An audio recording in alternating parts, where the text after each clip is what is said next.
What's up guys? I am so excited for today's project. It is a bump friendly or maternity holiday dress. I am using the Liliana pattern. I have made this dress once, but I feel like this dress is like more springy, and I got this vision from a reviewer of the Liliana pattern actually. She made it in this red fabric and it made me think of these Christy Dawn dresses, I'll put in photos here, that are so stunning. And I've been wanting to use like a cotton lace trim. I don't really know how to, but in the Liliana pattern, she teaches you how, and it's one of the options. So my plan is to make something similar to these dresses. I just went to Hobby Lobby and here's how that went.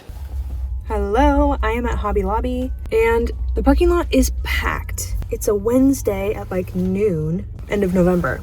People must be getting all their Christmas supplies or something. Bonkers. All I'm looking for is 4 yards of dark red fabric, preferably with like a little pattern on it, and then some cream cotton lace as the trim. That is what I'm hoping to find. The only bummer about Hobby Lobby is when you shop online, you can't see what's in the store. You can order online, but you have to spend a lot to get free shipping. So here I am at the physical store. Fabric is on sale. It might be a nut house in there. Wish me luck.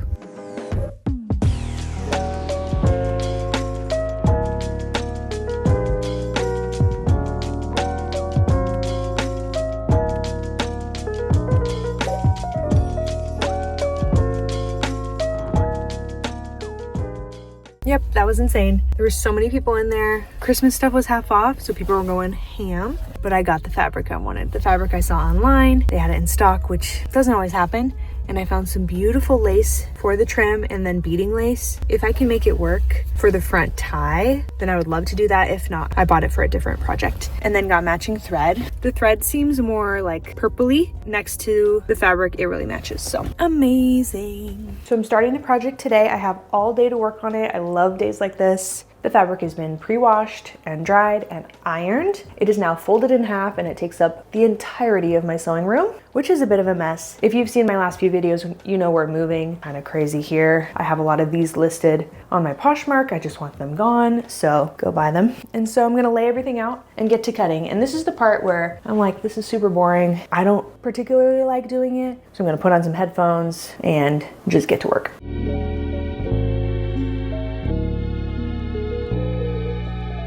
I'm now in my little moving corner and doing all of the interfacing steps. So this is like the keyhole that I interfaced. We'll do all the pockets. I do appreciate this step. It makes it feel really sturdy and well made and just strengthens the pocket area. This dress is just beautifully constructed and I think the pattern is very well made. There's a little piece of interfacing up here, and this is what I did incorrectly last time, but it didn't end up changing the pattern too much, but this time I'll do it perfectly right.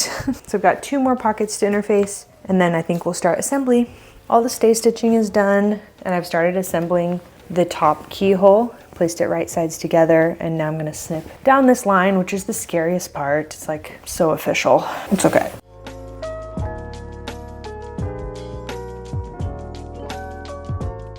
All right, and then we are turn the facing to the right side and understitch through all layers. Oh, understitch? I don't think I did that the last time I made this dress. I don't even know that I had a good idea of what understitching was last time. This dress has a lot of steps, but I think they're worth it to make it a beautiful dress. Well, I'm gonna change my thread now that it's gonna be shown. So I'll change to the red that I got from Hobby Lobby. And I think I need a lunch break.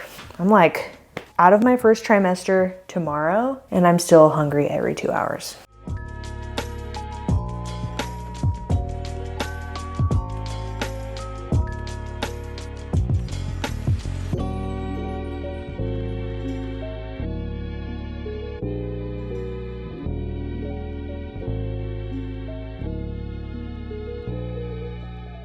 All right, lunch is done. I did one side of the elastic casing for the front of the dress, and then I'll do the same thing for the back. Add the bias binding and then thread through the elastic.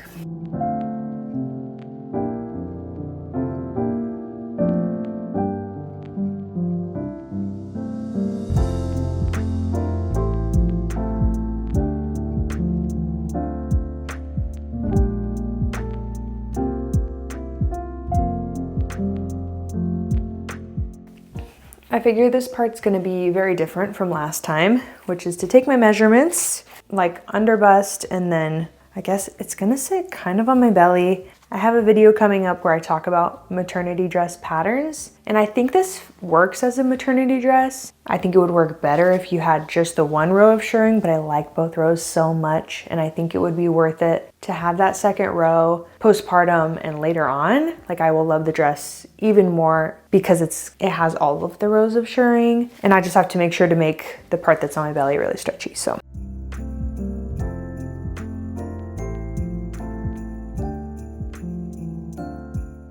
best investment I ever made was getting a giant roll of 1/4-inch elastic. I used to buy it like a yard at a time in those little packets, and then you run out and you have like these little dinky pieces that you can't do anything with. I highly suggest just investing in a big roll. You never have any excess or small little pieces that you can't do anything with.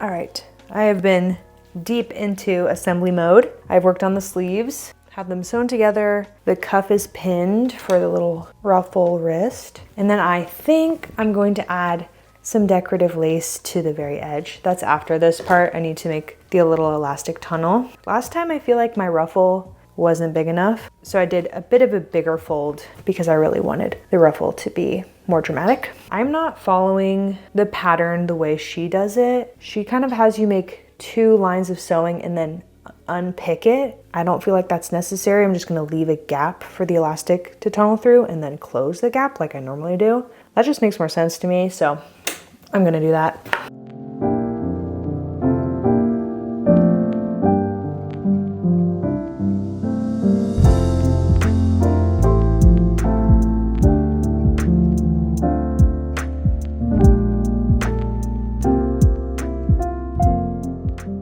Okay, checking in, I'm working on the neckline of the top of the dress. But speaking of the holidays, I know I have shared about my Teddy Blake bag on here before, but now that we are officially in holiday season, I wanted to give it another moment because Teddy Blake is having their biggest sale of the year right now. One of the things I love about the bag is that it feels super high-end. The Italian leather, the structure, the craftsmanship, the design, without the usual luxury markup prices. I've had mine for a while now, and it has held up beautifully. It's one of those classic pieces that just goes with everything I own. So if you've been eyeing a Teddy Blake bag, it's honestly the best time of the year to check them out. So I will have my link below so you can browse. You can also take an extra 10% off with my code TBMay10. Again, this is their biggest discount of the entire year, so definitely don't wait if it has been on your wish list. Okay, back to sewing.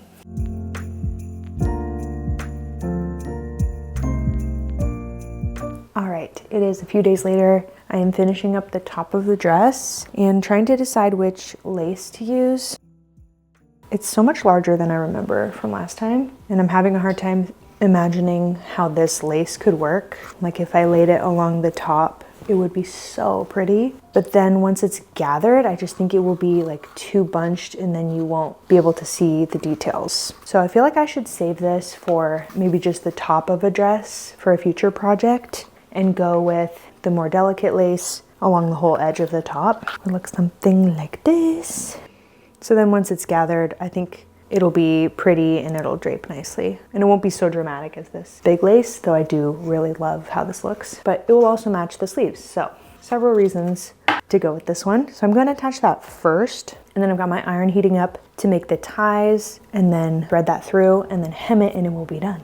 The only thing I can't really decide is like, do you just attach this with a raw edge? It gives a little bit of a janky feel to me. Like you can't really finish the edge of the decorative trim, but maybe that won't matter once it's all tied up. Like you won't really see it. I don't know how else to do it. Like if you folded it back, I don't think it would look good. I'll just go with the raw edge and hope it doesn't unravel. If you have any tips, I might use it for the next time I put trim on a dress.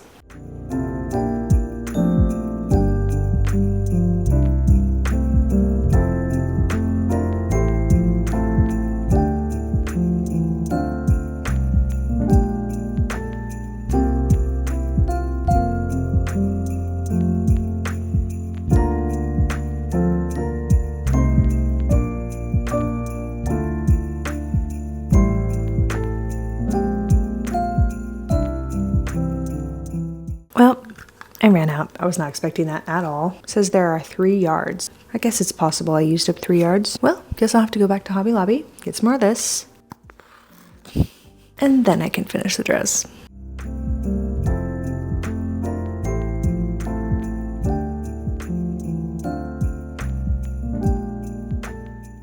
Okay, I figured before I go to Hobby Lobby, I could finish everything up that can be finished before the trim. So I finished the neckline tie. I don't know if I did elastic last time, but this is so much easier. So 2 ties and then an elasticated middle. And then I'll make the bottom hem as well, which is just 2 1-centimeter rolls. So super simple. I'm gonna sew that up and then make the trek to Hobby Lobby. It's like 15 minutes away, but it'll be worth it. Get the trim on and then thread the tie through, and then we'll be done.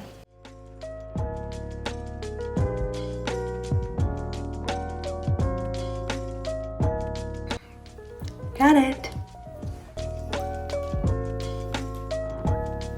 The last step.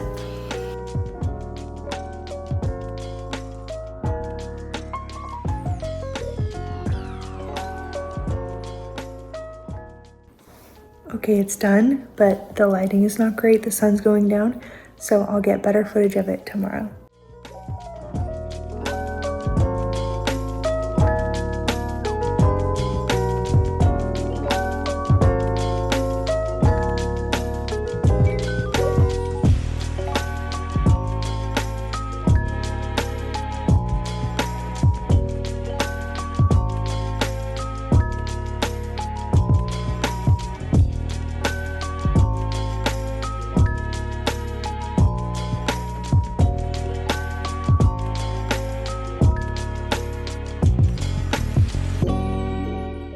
All right, my final thoughts on the dress. I think it's beautiful. It reminds me of the dress that Jo March wears in the 1994 Little Women at the Christmas party with Lori. It's not exactly the same, but it's got the cream and the red. Love it. I did not consider bringing the slit higher up. I really should have, because again, it's just a little too low. That was a silly thing to do twice. I do think that I might remake the tie without the elastic. With the elastic, you can't really tighten it. It does gather it, but if I wanted to bring this all in and make it feel a little more supportive up here, I can't do that unless I have a fully fabric tie. So I will make note of that for next time, or perhaps just make a fully fabric tie. It just feels a little like loose up here. I love that it looks cute, long sleeve or 3/4. I debated making view B, but the length is just a little bit weird. It's like right above the elbow, which I didn't love. And I love a 3/4 sleeve. The pockets feel really sturdy. The length is a little short. I know I've mentioned before that I don't love a midi, so maybe if I make it again, ooh, I can make it into a mini. That'd be really cute. Or lengthen it a little more so it's more maxi length. But I love all the lace detail. I'm actually thinking maybe I should put lace detail on the very bottom hem just to bring it all together. Overall, I think it's so cute. I think it's really beautiful. It makes me feel beautiful. It's very like cottage-core and old school. My sister joked that I look like Laura Ingalls, and maybe it's a joke. I take it as a compliment. I'm really happy with how the lace turned out. This is my first time doing a lace trim, and it's not that hard. Thank you so much for watching this video. If you make one similar, please tag me on Instagram. I would love to see it. And then I think that's all, guys. I think this is my last sewing project in this house, at least that I will be filming and sharing with you guys, which is just crazy. The last 2 years have been so amazing to have this space for sewing and thrift hauls and everything that I work on. Things will just be looking a little different in the future, but that's okay. Thanks for joining me on the ride, and I will see you in the next Mindful May video. Cheers and happy holidays.